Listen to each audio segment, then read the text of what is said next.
बार आपका कुछ चैट वगैरह देख लेते हैं, फिर आगे शुरू करते हैं। चलिए दोस्तों, आज मैं आपके सामने जो 6000 भर्ती क्लास 3 में जो ग्रुप ए पोस्ट है उसके लिए आने वाली भर्ती में कुछ संभावित प्रश्न और कुछ परीक्षा के नए पैटर्न को लेकर आया हूं कि यहाँ किस प्रकार के पैटर्न को फॉलो किया जा सकता है। तो सबसे पहले दोस्तों, आज इतिहास विषय पर मैं आपको बताऊंगा कि कैसे इतिहास में प्रश्न आ सकते हैं और आप उनका आंसर कैसे करेंगे। दोस्तों, उसके पहले मैं आपको ये बताना चाहूँगा कि आपको मेहरदीप सिंह राणा कहते हैं, good evening sir, good evening. आपको ये जानकर बहुत ही खुशी होगी कि 2 दिन के बाद 28 तारीख को हमारा जो विश्वास लर्निंग ऐप है, वहाँ पर आज जो भी लड़का, हम लोग एक गूगल फॉर्म रखे हैं, वो पिन में है, आप देख लीजिएगा, उसमें रजिस्ट्रेशन कराएगा, उसको 10 दिन के लिए हमारा एक जो धमाकेदार कोर्स है जो कि क्लास 3 ग्रुप ए मुख्य परीक्षा से रिलेटेड होगा, उनको हम फ्री एक्सेस करने के लिए 10 दिन के लिए देंगे। तो इसलिए आप लोग उस गूगल फॉर्म में अपना रजिस्ट्रेशन कराइएगा और आपको जो है ये फ्री एक्सेस करने को मिलेगा।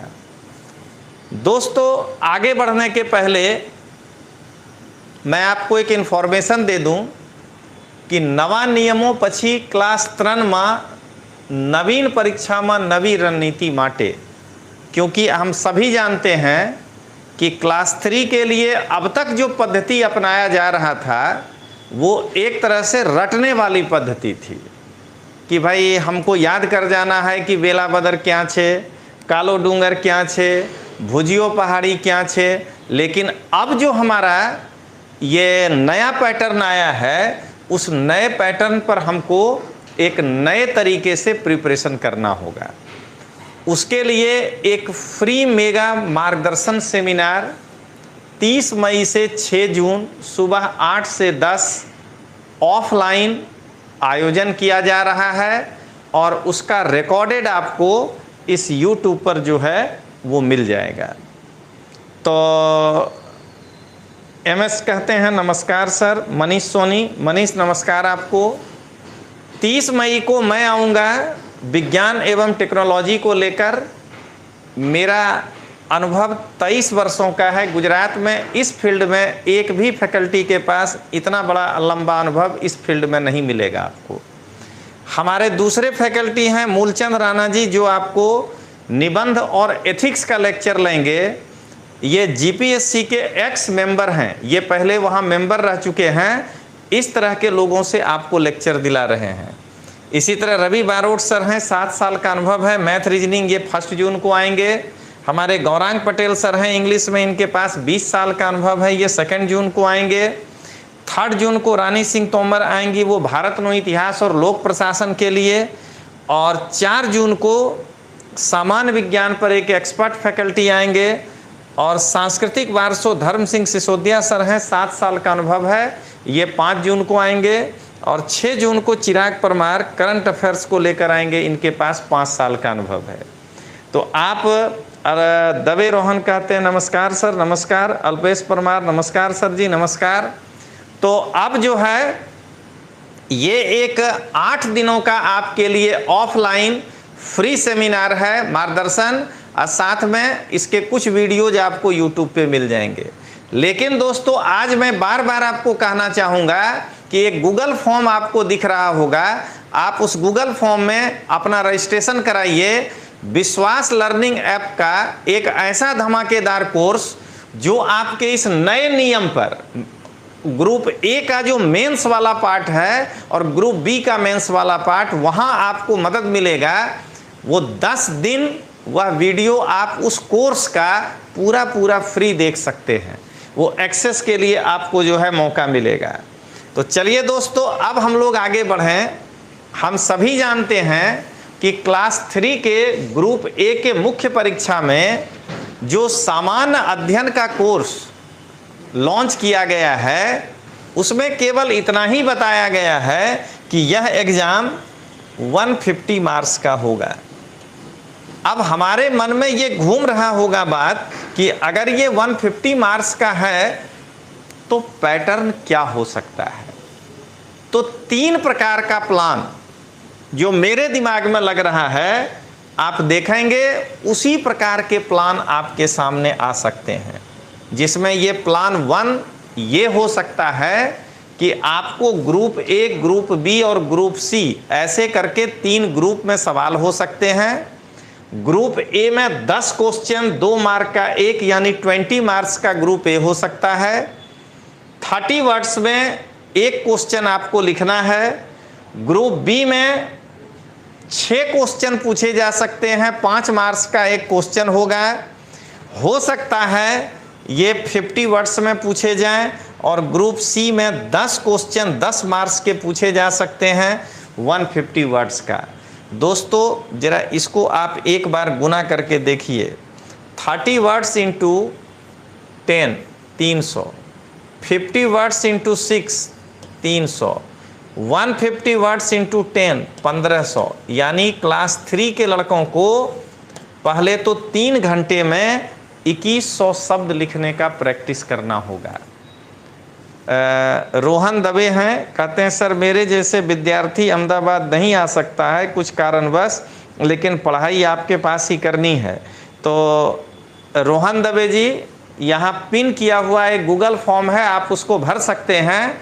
आपको एक कोर्स अभी 10 दिन तक फ्री एक्सेस करने मिलेगा। 28 तारीख से वो शुरू होगा, तो आप चाहें तो ये एक कोर्स का लाभ अभी ले सकते हैं।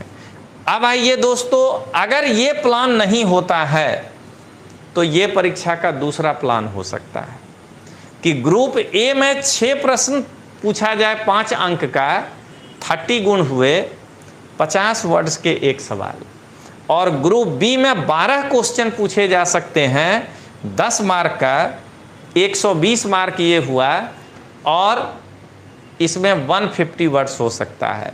या इसमें एक और ऑप्शन आपको दे सकता है कि 15 क्वेश्चन में 12 क्वेश्चन का जो है आप जवाब दीजिए। तो दोस्तों इस वाले वे में अगर देखें तो फिर 300 वर्ड का हमारा 3 घंटे के अंदर इधर ग्रुप ए में, और 150 इंटू ये 1800 वर्ड जो है ग्रुप बी में।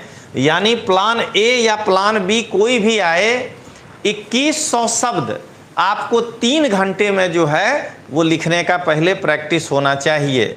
सबसे पहले आप अपना स्पीड बढ़ाएंगे राइटिंग, क्योंकि 3 घंटे में 2100 शब्द आपको लिखने होंगे।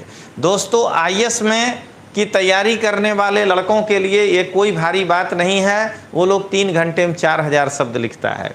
लेकिन आप अभी तक केवल ऑब्जेक्टिव एग्जाम की तैयारी किए हैं, इसलिए आपको पहले इसमें राइटिंग स्पीड बढ़ाना होगा।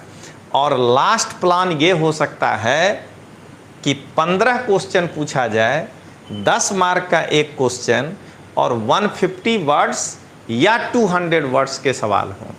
तो 150 वर्ड्स यदि पूछा तो 2250 शब्द हो जाएगा। और यदि मान लीजिए सरकार आपको रहम करने के लिए नहीं तैयार हो कि नहीं मुझे एकदम बेस्ट विद्यार्थी चाहिए, तो 200 वर्ड इसको अगर कर दिया तो 3 घंटे में 3000 शब्द लिखने का आपको प्रैक्टिस होना चाहिए। तो सबसे पहले गुजरात में पहली बार आज आपको ये पैटर्न बताने वाला विश्वास एजुकेशन और तोमर सर ही हैं। आप सारे YouTube देख सकते हैं, अभी तक एक भी क्लास इस तरह से आपको नहीं समझा पाया है। इसीलिए मैं आपको एक स्लोगन दे रहा हूं कि विश्वास लर्निंग ऐप आपको रखे आगे, या विश्वास एजुकेशन आपको रखे आगे। तो यह एक पैटर्न मैं आपके सामने रखा। अब मैं आपको एक आध प्रश्न बता रहा हूं कि यदि मान लीजिए ग्रुप ए में 50 वर्ड्स में सवाल पूछे जाएंगे तो उसका आंसर कैसे करना है। तो मान लीजिए कि पहला क्वेश्चन पूछता है कि सिंधु सभ्यता नी मोहरो नु महत्व दर्शावो। सिंधु सभ्यता में जो मुहर मिला है उसका क्या महत्व है। सबसे पहले दोस्तों समस्या यही है कि आप क्लास 3 में जब पेपर 1 की तैयारी कर रहे हैं प्रीलिम्स का, तो वहाँ पर हिस्ट्री सब्जेक्ट नहीं है और यहाँ आपको हिस्ट्री सब्जेक्ट पर देखना है। तो अब देखिए, सबसे पहले ये 50 शब्द का है, इसमें आप अपना टाइम नहीं बिगाड़ेंगे। वर्ड कहूँ बहुत कम है, सीधा एक लाइन का इंट्रोडक्शन होगा। सिंधु सभ्यतानी महोरोनु महत्व नीचे ना मुजब छे। पहला महत्व क्या है? तो आना थी सिंधु निवासियों लेखन कलानी जानकारी मरे छे। दोस्तों जरा समझिएगा कि ये सिंधु घाटी सभ्यता का एक मोहर है। अगर यहाँ पर ऐसे कुछ भी लिखा हुआ है तो इससे हम ये अंदाज लगा सकते हैं कि उस काल में लोगों को लिखने की जानकारी थी। ये पहला इंपॉर्टेंस है। आना थी सिंधु निवासियों देवी देवता અને धार्मिक मान्यताओं जानकारी મળે છે। किस प्रकार से मिलता है? तो देखिए, केवल जी कहते हैं कि फॉर्म फिल कर दिया है सर हमने, ओके थैंक यू आपको।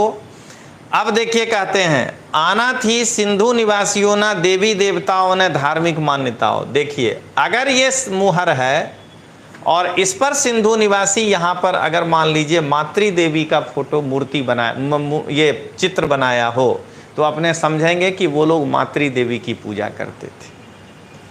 अगर जो है मान लीजिए यहाँ पर एक बलद का चित्र बनाए हों, तो अपने यही समझेंगे कि शायद ये शिव की पूजा करते थे, क्योंकि शिव भगवान के वाहन को अपने सिक्के पर जगह दिया है। तो दोस्तों इस प्रकार से हम मुहर के बारे में लिखेंगे। अब प्रश्न ये है कि मुहर का महत्व क्यों पूछ रहा है परीक्षा में? क्योंकि सिंधु घाटी सभ्यता का कोई लिखित साक्ष्य अपने के पास नहीं है, इसीलिए हम मुहर के आधार पर सिंधु घाटी सभ्यता को लिखने का प्रयास करते हैं। अब आइए तीसरा महत्व क्या है? तो सिंधु निवासियों आंतरिक અને बाह्य व्यापार संपर्कों की जानकारी મળે છે। कैसे? तो एक सिंधु मुहर मेसोपोटामिया के खुदाई से अगर मिलेगा तो हम क्या सोचेंगे कि यहाँ से व्यापार वहाँ होता था। या हड़प्पा का मुहर अगर लोथल से मिल रहा हो, लोथल का मुहर अगर रोपड़ से मिल रहा हो, तो हम ये समझेंगे कि ये व्यापार यहाँ से दूसरे जगह हो रहा था। क्या कह रहा है? सिंधु वासियों द्वारा परिचित पशुओं की जानकारी મળે છે। उस मुहर पर जो जो पशु का चित्र आएगा, अगर उस पशु का चित्र के आधार पर हम ये समझ सकते हैं कि सिंधु वासियों को इन पशुओं की जानकारी थी। सिंधु वासियों द्वारा वपराती धातुओं की जानकारी મળે છે। अब मान लीजिए कि सिक्का जो मिला, सोना का मिले, तांबा का मिले, कांसा का मिले और चांदी का नहीं मिले, ऐसा नहीं है, मिला है, लेकिन अगर नहीं मिले तो अपने क्या समझेंगे? इनको चांदी की जानकारी नहीं थी। अब आइए सिंधु वासियों लेखन कला की जानकारी, हम कैसे लिखते हैं उसके बारे में भी हमको पता चलता है। ये एक प्रश्न 50 शब्द में आप कैसे लिखेंगे वो हमने आपको बताया है। अब आइए हम लोग देखते हैं, अगर मान लीजिए वैदिक काल में ये प्रश्न आ जाए से कि ऋतनी अवधारणा थी तमें शू समझो छो, ऋत किसको कहते हैं? तो पहले हमको जवाब में इसका मतलब बताना पड़ेगा। तो क्या है? ऋत नो दार्शनिक अर्थ छे सत्य अने अविनाशी सत्तानी स्थापना। या अगर क्लासिकल गुजराती लिखना हो तो ऋत एटले सत्य अने अविनाशी सत्तानी स्थापना। ऋत है क्या? तो ब्रह्मांड नित्य नित्य अने अनादि व्यवस्था जेनु पालन प्रकृति देवता मनुष्य बधा न करवू पड़े। यानी ब्रह्मांड का जो नियम है जिसका पालन सबको करना पड़ता है, उसको हम लोग ऋत कहवामा आवे छे। ऋत के कारण ही सूर्य नियमित रूप से उगता है और तारे नक्षत्र अपने स्थान पर रहकर सभी दिशाओं में गमन करते हैं। वरुण को ऋतस्य गोपा कहवामा आवे छे। आ रीते ऋग्वेद में प्राप्त ऋतनी अवधारणा ते समयना लोकोनी सैद्धांतिक मान्यताओं संकेत करे छे। ये 50 शब्द में ऋत किसको कहते हैं वो आपको समझा देना है। अब तीसरा क्वेश्चन, वेदों ना विषय वस्तु ना आधार पर चतुर्विध विभाजन करो। वेद को विषय वस्तु के आधार पर 4 भाग, अगर 200 शब्दों में लिखने के लिए कह दे तो हम बहुत लंबा चौड़ा लिख सकते हैं, लेकिन अगर 200 शब्दों में नहीं कहे तो देखिए हम कैसे लिखेंगे। वेदों ना विषय वस्तु ना आधार पर चतुर्विध विभाजन। पहला ऋग्वेद, देवताओं ने संबोधित प्रार्थना અને स्तुतियों जेमा आर्यो ना प्रारंभिक जीवननी जानकारी, सब कुछ समेट लेना है कोमा दे दे के। सामवेद, यज्ञના અવસર પર ગવાતા મંત્રોના સંગ્રહ જેનાથી સંગીત શાસ્ત્રની શિક્ષા મળે છે। યજુર્વેદ, વિવિધ અવસરો પર સ્વીકાર કરવામાં આવેલ યજ્ઞ વિધિઓનું વર્ણન જેમાં જ્યામિતિના વિકાસની जानकारी મળે છે। और चौथा विभाजन अथर्ववेद, संपूर्ण गद्यમાં संकलित वेद જેમાં લૌકિક કૃત્ય, જાદુ ટોના અને જુદા જુદા પ્રકારની औषधियों वर्णन મળે છે। ये 3 प्रश्न आपको आज मॉडल के रूप में हम बताए कि जो 50 शब्द में जो है ये जो है अपने को पूछा जाएगा। अब हम लोग देखते हैं कि अगर 150 वर्ड्स में ये सवाल आया तो किस तरह के सवाल होंगे और हम किस तरह से इसका आंसर करेंगे। मैं रोज क्लास 3 के लड़के को अवेयर करने के लिए इस तरह से अलग अलग सवालों को लेकर आता रहूँगा। दोस्तों सबसे पहले देखिए, सिंधु सभ्यतानी नगर योजनाનું वर्णन करो या खोद कामથી प्राप्त नवीन पुरावाના संदर्भમાં सिंधु सभ्यताના नगर आयोजन पर प्रकाश पाड़ो। अगर एकदम सिंपल सवाल ही देखना है, ये क्लास 3 है, यहाँ शक्ति प्रदर्शन करने का जरूरत नहीं है। आइए दोस्तों, इसको 150 वर्ड में लिखना हो तो कैसे लिखेंगे। तो पहले एक छोटा सा इंट्रोडक्शन कि सिंधु सभ्यतानी सौथी मोटी विशेषता नगर योजना हती जेनु वर्णन नीचे ना मुजब छे। सबसे पहले नगर को 2 बड़े भागों में बांटिए। सिंधु सभ्यताना नगर किला અને નીચલા नगर एम 2 भाग में विभाजित था। पहले 2 भागों में बांटिए कि सिंधु घाटी सभ्यता के जो नगर हैं वो किला और नॉर्मल नगर ऐसे 2 भागों में विभाजित थे। तेमा किल्लो नगरना पश्चिम भाग में અને નીચલું नगर पूर्व दिशा में हतु। ये दूसरा पॉइंट आपने बताया। तीसरा, બધા નગરમાં રસ્તાઓ એકબીજાને પૂર્વથી પશ્ચિમ અને ઉત્તરથી દક્ષિણ કાટખૂણો પર મળતા હતા। यानी एक रास्ते दूसरे रास्ते को क्या कहते हैं 90 डिग्री के एंगल से काटता था। तीसरा, रास्ताओं पहोड़ा तथा उत्तरोत्तर सांकड़ा थता। देखिए जरा ये क्या कहता है, थता जता हता। पहले मेन रोड इतना चौड़ा, इस रोड से अगर कोई दूसरा रोड निकलेगा तो उसकी चौड़ाई कम, उससे कोई तीसरा रोड निकलेगा उसकी चौड़ाई कम, और मोहल्ला जाते जाते यह एक सकरे गली में बदल जाता था। ये कहता है ये नगर में रस्तानी बनने बाजू पानी ना निकाल माटे गटर बनावामा आवी हती। यानी जो ये रास्ता है इसके दोनों तरफ पानी निकलने के लिए यहाँ गटर बनाया गया था। देखिए एक एक बात आपको लिखना पड़ेगा बारीकी से। मोटा भागना नगरोना रस्ता काचा हता, मात्र मोहनजोदड़ोना रस्ताओं ने पक्का करवामा आव्यो हतो। सैंधव निवासी, देखिए अगला, निवासीओना मकान 1 2 माळना हता जे पाकी ईंटोथी बनेला हता। मकानों ने वर्षों सुधी सुरक्षित राखवा माटे ऊंचा चबूतरा पर मकानનું निर्माण करवामा आवतु हतु। आपको इतिहास के मेंस का ही एक कोर्स में फ्री एक्सेस करने दूंगा परसों से 10 दिन के लिए, और आप जो है अपने उस गूगल फॉर्म पर एक बार अपना जो है रजिस्ट्रेशन कराइए। उतने लोगों को जो है यही इतिहास का एक कोर्स जो 1500 रुपये का है मेंस का, वो आप 10 दिन फ्री देखेंगे। मैंने ही वो लेक्चर लिया है। चलिए दोस्तों आगे बढ़ते हैं। मकाननी योजना आंगण आधारित हती, जेनी चारे बाजू ओरडा बनेला हता। दरेक मकाનમાં કૂવા અને રસોઈદાર હતા। ભવનોના દરવાજા મુખ્ય રસ્તાની બાજુના ખુલતા, પાછળની બાજુ ખુલતા હતા। દરેક નગરની પોતાની કેટલીક વિશેષતા હતી, જેમ કે હડપ્પામાં શ્રમિકાવાસ, મોહેનજોદડોમાં સભાભવન અને બૃહદ સ્નાનાગાર તથા લોથલમાં બંદર। सब कुछ समेटना है आपको पॉइंट में। दरेक नगरों जरूरियात मुजब स्नानागार पण हता। सैंधव निवासी 1:2:4 ना प्रमाण में ईंटों ना उपयोग करता हता, जेनु जोड़ान ईंट अने जिप्सम थी करवामा आवतुं हतुं। आपके पास पॉइंट होने चाहिए लिखने के लिए, और तब आप लिखिए कंक्लूजन की टूंक में सिंधु सभ्यतानी सौथी मोटी विशेषता नगर योजना छे, जेमा उपयोगिता ना कलात्मक सौंदर्य थी बधारे महत्व आपवामां आवतुं हतुं।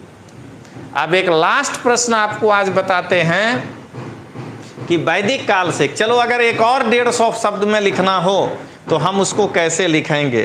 ऋषभ पटेल कहते हैं नमस्ते सर। नमस्कार ऋषभ। वैदिक कालीन सभा अने समितिना विषयमां तमे शुं जाणो छो? तो पहले एक इंट्रोडक्शन लिखिए कि वैदिक काल में राजा ने सलाह आपवा माटे सभा अने समितिना रूप में बे महत्वपूर्ण गणतांत्रिक संस्थानी स्थापना करवामां आवी हती, जेने नीचे मुजब समझी शकाय छे। पहले एक इंट्रोडक्शन। अब बताइए सभा क्या था। तो देखिए क्या कहता है। आ वृद्ध बुजुर्ग अने ज्येष्ठ लोकोनी संस्था हती। तेमा उच्च कुल में उत्पन्न व्यक्ति ज सभा में सभ्य हो सकता है। सभानु मुख्य कार्य न्याय करवानुं हतुं, परंतु निर्णय बहुमतना आधारे लेवामां आवतो हतो। सभा में रजू करेला व्यक्ति ने वर्तमान न्यायिक प्रक्रियाना आधारे पसार थवुं पड़तुं हतुं, परंतु निर्णय धर्मशास्त्र पर लेवामां आवतो हतो। सभानी सरखामणी वर्तमान समयनी राजसभानी साथे करी शकाय छे। अब आइए समिति। आ संपूर्ण कबीलानी सामान्य सभा हती। तेना सभ्य ईशान कहवाता हता। राजा आ समितिना अध्यक्ष हता। समितिनु मुख्य कार्य राजानी चूंटणी, तेमना पर नियंत्रण तथा वहीवट में तेमनी सहायता करवानुं हतुं। समितिनी सरखामणी वर्तमान समयनी लोकसभा साथे करी शकाय। दोस्तों मैं बार बार यही बात समझा रहा हूं कि आपके पास राइटिंग कंटेंट होना चाहिए, उसके बिना कुछ नहीं होगा। अब टूंक में सभा ने समिति ऋग्वैदिक कालनी बे महत्वपूर्ण संस्था हती, जेनु मुख्य कार्य ऋग्वैदिक समाज ने नियंत्रित करी न्यायप्रिय वहीवट प्रदान करवानुं हतुं। दोस्तों आज मैंने आपको एक पैटर्न के आधार पर कि 50 वर्ड, क्योंकि 30 वर्ड्स वाला तो ऑब्जेक्टिव ही क्वेश्चन है, 50 वर्ड्स और 150 वर्ड्स में अगर सवाल आता है तो आप उसका आंसर कैसे लिखिएगा उसका एक प्रारूप बताएं।